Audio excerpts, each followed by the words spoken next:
Right now, we've got 4 very good competitive teams. One Saturday morning, 3 Sunday teams. Two of the Sunday teams, obviously Sunday amateur, 1 FFIT team. Really happy in terms of, I think first and foremost, anyone to tell you who runs a football team or a club or is at the top of it, just want people to turn up and join their football. As it stands right now, we've got 20 plus guys at each of the 4 teams turning up and doing that very much so, and to add to the bargain, all very competitive in their leagues. So in the football sense, very happy with that. In terms of off the field kind of stuff, obviously took a bit of a head start in lockdown when we first started, and to go from when we first started right at the beginning of lockdown, as I mentioned, to where we are now, with a committee of almost 20 people, different people with different roles, responsibilities, and I can't wait to see what future brings for the club. So basically, right at the beginning of lockdown, I was released from my contract. He's still in. Scott Murphy, I don't think he was kicking the ball with anyone at the point. Adam Weir is the same, and Ryan Watson, who didn't really play football, obviously wasn't involved with a team either. And 3 of my best mates. So we all spoke about it. One day we'll go and start a team and see how we got on. And I think everybody can remember. We're all just kind of sitting about the house, doing our Joe Wicks every single day, 3 times a day, then ordering a takeaway as well. So personally, I was doing my dissertation at the same time as well. But as soon as we kind of started talking about it, it kind of just kind of snowballed every single day, and it was got a bit of buzz about it. To be fair to the boys, I kind of pushed it to be the name that we gave it, because I felt as if I were to start a football team in the middle of a pandemic, we needed to do something special in terms of something different, something that's going to get people to relate. And to be fair to the boys, they kind of let me drag my heels in a wee bit to make sure that we got that name, and the kind of what we try to put out there. Because initially it was got to be Paisley or something, because the 4 of us live in Paisley right now. Me initially, I'm for Govan myself.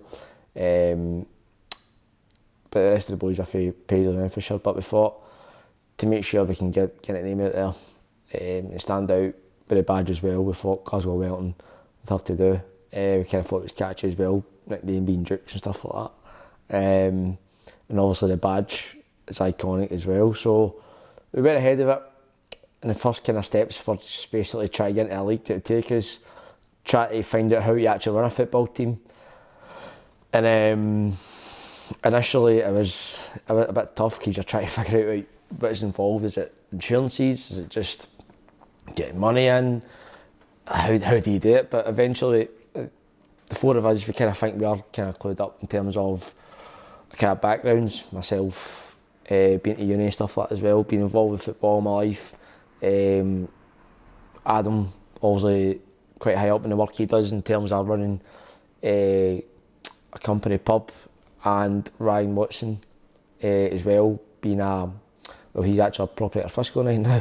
So, but he's came for a law degree, and Scott Murphy as well, with a good career in running a business. So with the right kind of mentality for it and kind of right background, it wasn't just a case of 4 guys who wanted to go and start a pub team. And initially we didn't really have any kind of set place we wanted to go or take the team. We just kind of knew that we knew if we tried our best we could take it as far as we could. And luckily we got accepted into the Saturday morning league, which meant we can then go start looking for players, putting things into place, and kind of executing some ideas that we had. And then going on from there, first of all I had to try and convince guys to come and sign for a team, leave the teams that we're at, to come play for a team that wasn't even a team yet. And then at the same time, I try to find how we're going to get money in to buy kits, training stuff, balls, markers, what was this going to be. So at first we had to put a wee bit on ourselves obviously, but then after that we had to try and make the club marketable, which again is why we named the club why we named the club the way we did. And then it was a case of coming up with an idea to get our name out there and kind of using the resources that we had.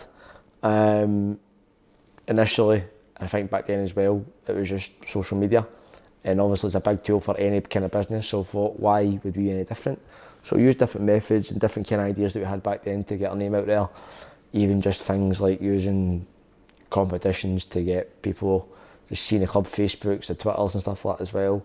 But the thing that really caught the eye, I think, obviously was the Glasgow kind of inspired kits, when it's, as you all probably seen, it's the map of Glasgow, the badge, the Duke, and initially it was the skyline around the arms as well. And before they'd catch the eye, I never thought they'd kind of take off the way they did. We ended up getting Cy Ferry win one, an open goal, and Grado win one of his podcasts, and even recently up to now we had the guys in Clyde One Super Scoreboard winning them as well. So even managed to get Barry Ferguson one as well. Just, it was crazy the way it all kind of blew up that way. At the same time, it was good because we felt like, as much as our stuff was going kind of viral and kind of popular on social media, we felt we had a bit of responsibility there, in terms of, it was a hard time for everyone. People, hundreds and hundreds of people a day were dying. So for us to try and sell kits the way we did, we felt we had a bit of responsibility there. So, but we were happy to kind of do a bit in terms of raise a bit of money for charity as well. So at the time I had a partner who was in an NHS, club secretary, Ryan Watson. His partner's in the NHS as well. My mum works in the NHS. And I think everybody, we all know, has had someone involved in the NHS, whether it's through healthcare or something more serious. So we felt obviously that was the right thing to do. We raised, I think it was over £3,000 for the NHS that year, selling over 1,000 kits worldwide, which I've rolled it off the tongue as if that's something normal. We couldn't believe it. I still can't believe it really this day that you're selling kits to countries like Vietnam and South America, South Africa. We had guys from Portugal buying a full set of Glasgow Wellington strips, which is mad as well. So you're looking back at, you're like, wow, what's going on here? But again, I think that was just us utilising the time we had in lockdown to really kind of put the club in the map as such, to get the name out there. And after that, we had a bit, again, responsibility, kind of, again, we formed in a kind of difficult time in the world. And we thought we've got a bit of responsibility in terms of, right, what good can we do now? I think that kind of helped the kind of name and nature of the club, of trying to be a club for Glasgow and a club for kind of good in terms of what we try to do.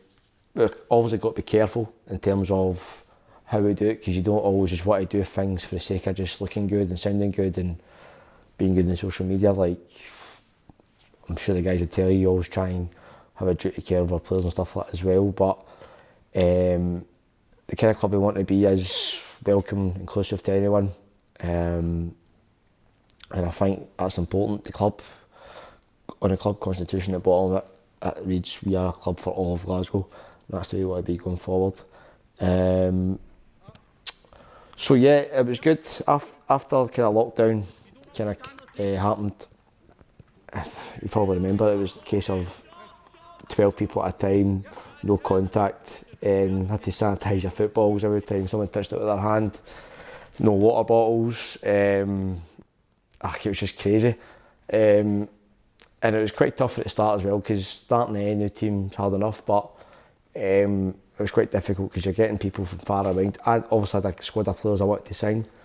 Managed to get majority of them for initially, for the first part, but then you're bringing in guys as well who wanted to be part of the club, because obviously the stuff that happened on social media right at the start.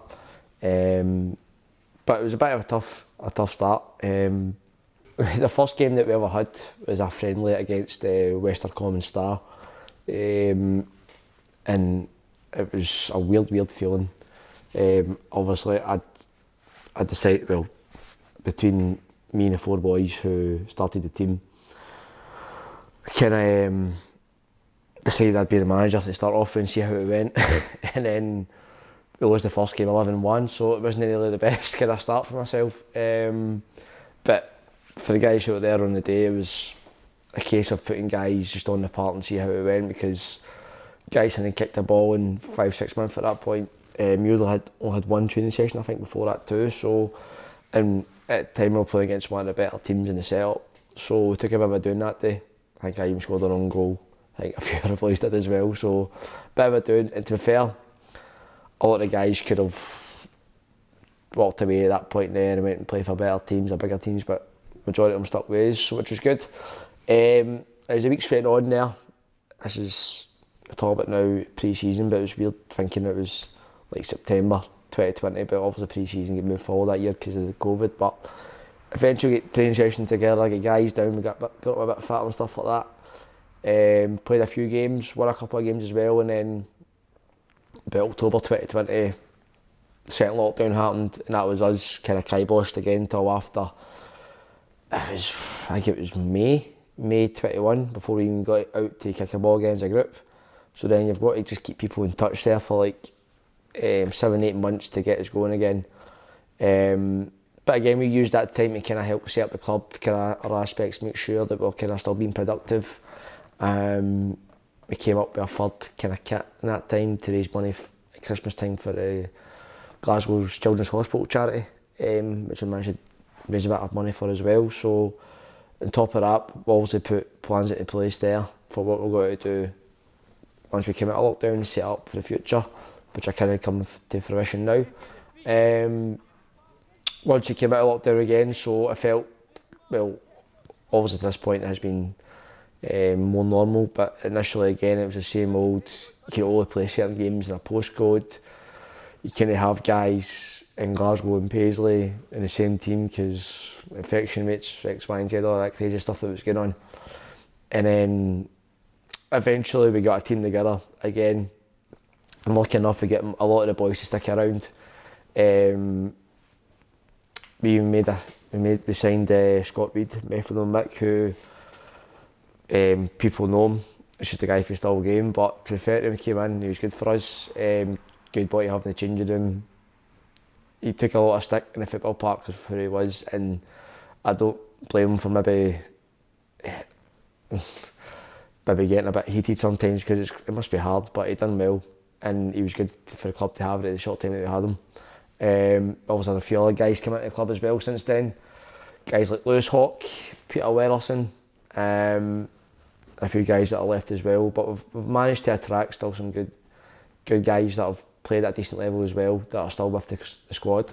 So last season was a case of us getting out there, getting experience as a team, getting to know each other, getting experience as a club, how to run a club, while we were still running the Saturday and the two Sunday teams at the time, which were the current Sunday team and FFIT team.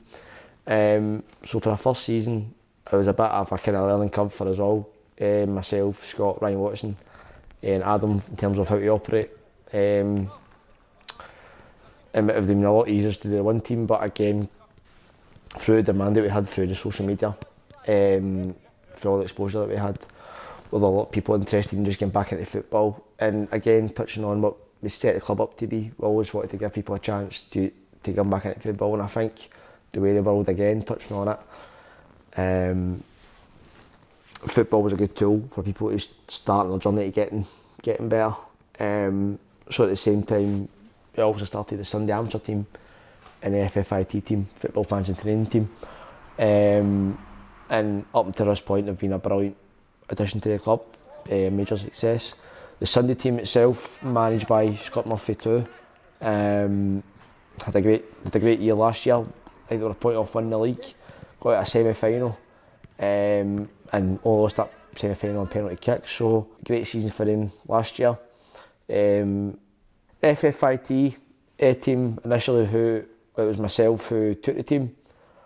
It's very rewarding to say the least, because you're not just helping people back into football, you're helping people, well, any team you would be, but on their personal journeys anyway. A lot of guys joined the team for different reasons, whether it be weight loss, mental health, personal struggles, and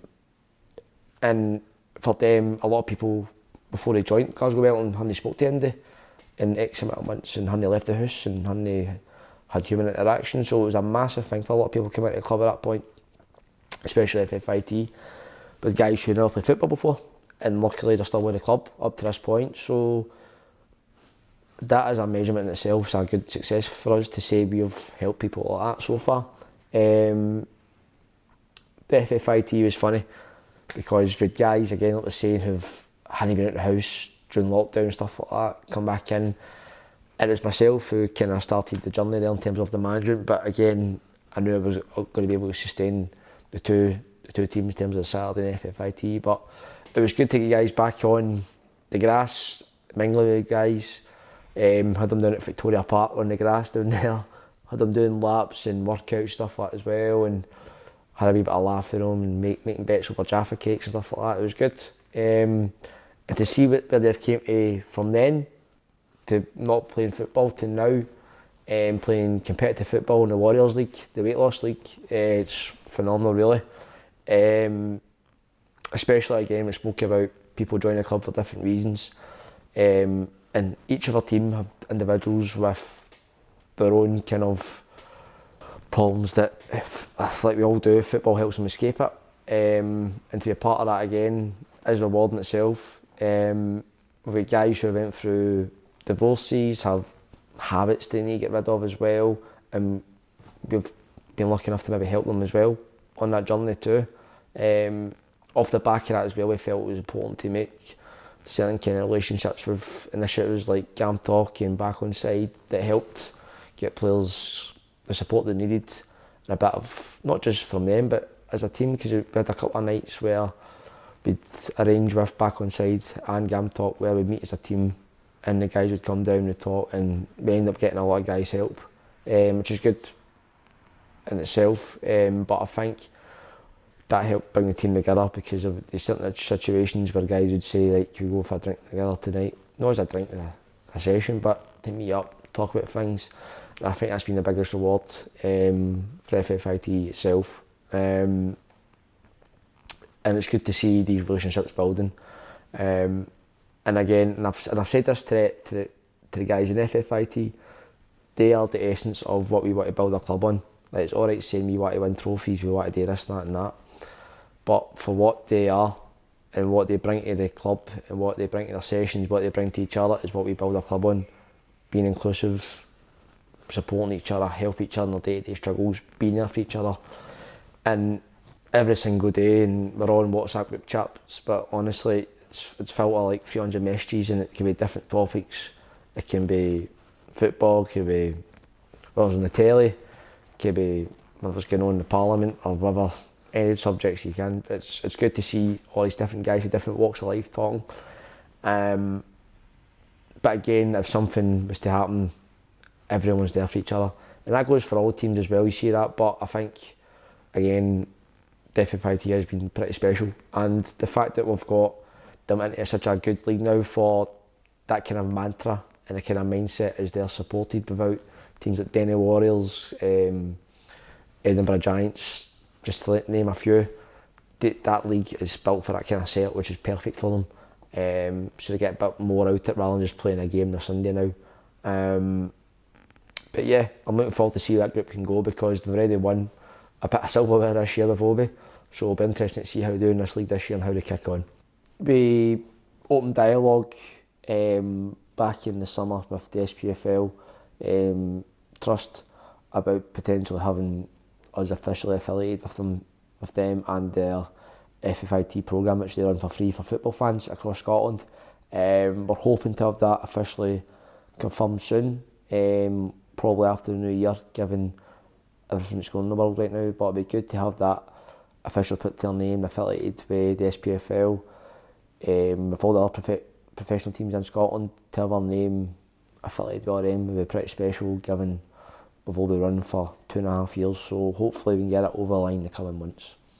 So Colts came out of a bit of a overlap in terms of the numbers we had from FFIT and the numbers we had from Sunday. So you're talking about, we've got a bit of a waiting list for FFIT starting this day, but we had to kind of bridge that gap between the guys who were getting fitter and getting better and more confident for FFIT, and also Sunday amateur football. And we felt, why don't we get the guys who weren't quite getting as many minutes as they like with the Sunday team, who were doing really well last year, and with the guys who were excelling in the non-competitive FIT, why don't we kind of merged the two together, and that's where we got the 𝐾𝐮𝐤 from.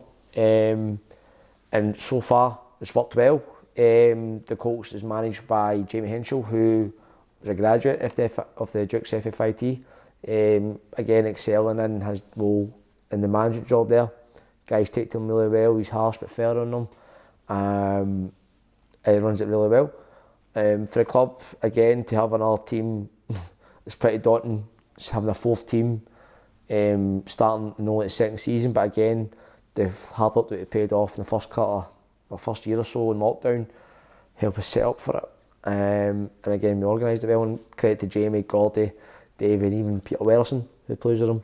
They're running it well, and it's been a good thing for the club. Kind of, like we said, the initial kind of thought process was having that kind of extra bit to the pathway. So now we've got FFIT, which is obviously your recreational kind of football, and then you got your 𝐾𝐮𝐤 now as that kind of step between that level of football up to the amateur football. And then now the kind of lines are being blurred, to be fair, between the 𝐾𝐮𝐤 and the Sunday team, because they're relatively the same level. That's how far some guys came on there. And then above the Sunday team, we get the Saturday team, who are guys who, I'm sure the guys at the club would admit, the guys have came from higher levels, come down there and playing. And to be fair, at the Saturday morning level, it's a really good level. People think it's not, because it's a Saturday morning, it's got to be full of pub teams and that, but I've been really surprised at the level myself, seeing it. But again, in terms of the 𝐾𝐮𝐤 and what they add to the pathway and the club and what they mean to the club, it's massive now. All we need that extra kind of layer at the top, I think, to say we've got a full adult pathway for the male side of football anyway, which hopefully we can maybe complete in the coming months.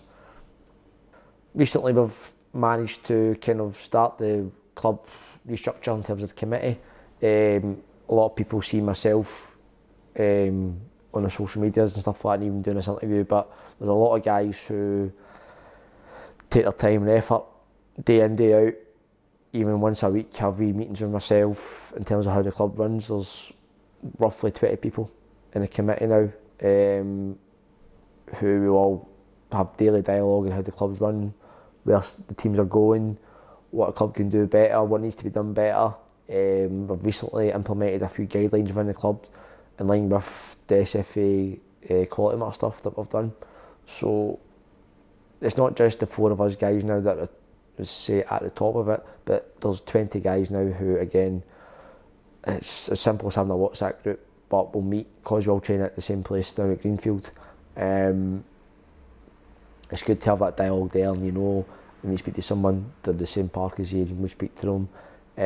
But again, if we're talking about take the club to that next step, we can now really spread out the workload, be more productive, and having more strength in numbers can give guys more of an opportunity to see things that I may not see, or Scott Murphy may not see. But again, I think if I've been serious about carrying out the club plans, then we need to make sure that we have these other people here to kind of lean on and give their expertise, because there's guys in the committee who have run businesses and ran clubs and been a part of different things before. This is my first time as a chairman, first time as a manager. I probably personally see myself more of a manager than a chairman, to be honest with you. So I think these guys are important to help me and to help the club so we can prosper. The club, since we started, like we said, we've been in dialogue with the SFA, in particular Corey Campbell, the West Region Club Development Officer, who has walked us through the quality mark process. And I think it was in the summer there we got our officially quality marked at bronze level, which is, again, right at the start of our second season of the club is massive. At the face of it, when we first seen the work we had to do, before I will have that done soon, but it was a lot of work, a lot of things you need to go through, make sure the club's ran at a standard. And the reason why we done that right at the start was to make sure we had that standard right from the start, not to say, right, we've got a couple of teams that we can go and do this. We wanted to make sure we had our stall set out right from the start, and we can put these things in place, like the club constitution, the club code of conduct, so the guys all know how we run, and this is it going forward, and it'll never deviate away from that. And even still, in a lot of dialogue with Corey herself and other people such as Steve McGee from Glasgow City Council and Glasgow Life, and David Rose from Memphis Leisure. Well, we've got a lot more exciting programmes coming up to hopefully add to the Duke's programmes and add to the Duke's kind of strength. In terms of Steve McGee in particular, he's been great. Right from the start, he helped us get some lets before we got Greenfield into Crown Point and stuff like that. And again, still in dialogue with himself, along with David Rose, who recently we've had conversations about having some school sessions in line with the Duke's Academy, hopefully starting in the new year. The Duke's Academy has been the kind of back burner this year in terms of being able to kind of manage a workload. But given the conversations we've had with Steve McGee and David, hopefully both getting us into some schools through the Active Schools care programme, and building that relationships, getting their names into schools, and getting a badge shown to kids, and hopefully catch some talent at the same time. It's kind of plan. And then next year, maybe we'll see a Duke's young team, a Duke's kind of kids team, somewhere in Glasgow. But it'd be good to kind of start that kind of network with these schools and these kids and these people as well, because we want to expand the brand of Glasgow Melton as much as we can throughout Glasgow. We don't want it just based within one certain community of Glasgow. Yeah, we might play a lot of our games in the east end of Glasgow right now, but we want, like we keep saying, we go back to what we based for all of Glasgow and be a club for all of Glasgow. So the more eyes we get the club, the better at this stage, and hopefully we get more people buying into the club. But again, I think for any football club, whether it's the smaller villas or bigger than us, your football's got to be key, and I think it'll be no different going forward. So a massive part of Glasgow Melton is going to be starting that youth structure soon, and hopefully we can get that going as soon as we can. In terms of the South of Scotland application, we've kind of not really tried to hide the fact that it has always been an aspiration to go into the Scottish footballing pyramid, and we've thought long and hard about what route to go down. Right now, we felt South of Scotland was best to go down. We've got a lot of friends down in the league already, in terms of the people who run the league, the set-up, and within the clubs already. You only have to look at pre-season there. We went down to Wigtown to play them in a pre-season friendly. It was a good day for the club. Obviously we won the game, which obviously helps. But Wigtown, the club itself, were more than welcome. They just took us in, fed and watered the guys. We felt we handled ourselves well as a club that day as well, and we felt after that, right, we want a wee bit more of this, and not just in a footballing sense, like we said. We've got a committee there now that's got a really professional backbone to it now, with a real professional approach. And I think even before we restructured the committee and put guidelines and protocols in place, that we feel like we can really go and take it on now. So we're looking forward to see how it develops, looking forward to making the kind of friendships even more sustainable and seeing how we can enhance the league. On a footballing side, I'd be lying if I haven't said I wouldn't be excited for it. I want to go and test myself as a manager. Tested guys out that we've got already, and also add. We'll still be having our Saturday mornings and amateur teams that we've got. Nothing's going to change there. But I reckon we've got guys at the club that can go and play at least that level, who already have played at a higher level. But I think we can go down there within the league, do well. But again, it's important to say that we're not going down there thinking we're going to go up and challenge straight away. As a club, we've still got to sustain ourselves. I mean, obviously we hope it goes as well as possible, but we need to be realistic. We need to go down there and sustain ourselves for a period of time, and then maybe in time challenge to maybe look at potentially going up. But again, we've got to look at it as a kind of club point of view, and how we can be as advertisable as we can to the South of Scotland League, and how can we help them help the league, what can we bring to the league, what can we bring to them to make sure that it fits us all. So not really looking forward to it. I'm looking forward to see where it goes. Hopefully all goes through, but listen, you never know what happens in football. Things might change. We've got a plan A, we've got a plan B, we've got a plan C, so we'll roll the punches as such and see what happens. Be fair to say, since the announcement last week, that it's caused a bit of a issue with some people. To us, we're not daft. We see it. We see all the comments. We see all the reactions. We see all the cheeky wee digs. Listen, it's just is what it is. It's modern day football. Everything anyone does that's progressive or out there a wee bit is scrutinised. And fair play, we've had a lot of support. It's not all negative, but to us, me especially anyway, it's all outside noise. As we'll go ahead with our plans, and you know what? It might even intensify some of the abuse we might take. But end of the day, we'll laugh it off as well. We'll focus on what we do, and we'll keep progressing. And if people aren't happy with it, then that's more about them. I wish I cared about other clubs as much as some people seem to care about Glasgow Wellington do. So, no, happy to go forward, and I actually can't wait till see what happens here anyway. Obviously, we've had a bit of success with the kind of current club merch, and in time we're looking to expand it, not just kits, hopefully get scarves and other kind of stuff. And obviously we've got the guys kitted out with training kit and stuff like that now, but hopefully in the coming time we can get a more established club shop open, and it's more automated rather than the current way of working. We've got people waiting over 6 weeks, even a couple of months for a strip they ordered from a different country.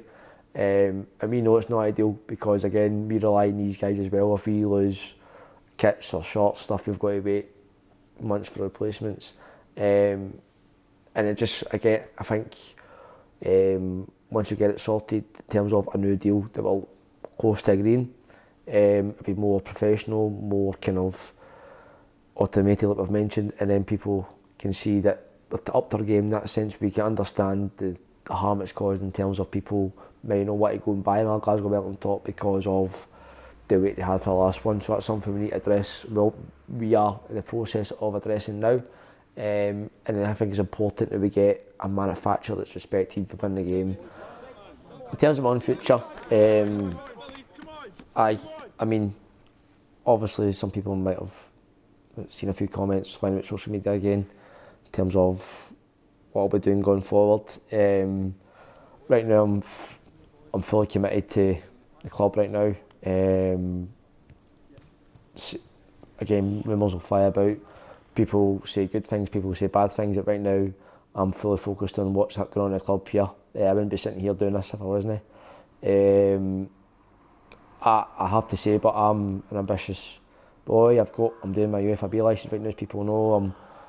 I'm looking to further my career in football, and I've got a good role away from the club at another club. So, but that being said, right now I'm focused on the future of Glasgow Wellington, where I can help play my part into this club further. Has to be said as well, Glasgow club needs to be bigger than Curtis Rose or Scott Murphy or Jamie Henshaw or Brian Poole or whoever any of the managers are. Glasgow Wellington needs to be bigger than any one of these guys, and I'm no different from that. So again, with the kind of plans we've put in place, we've got to see what's best, because it might come a point where I might need to step aside, not in a good way, but in a bad way. I might need to let somebody else come through, whether that's as chairman, whether that's as manager, or in any capacity. But again, I'd be lying if I wasn't to say that I have goals and ambitions that may lie outside the South of Scotland League. But just to nail it home, that right now I'm focused on what we do as a club.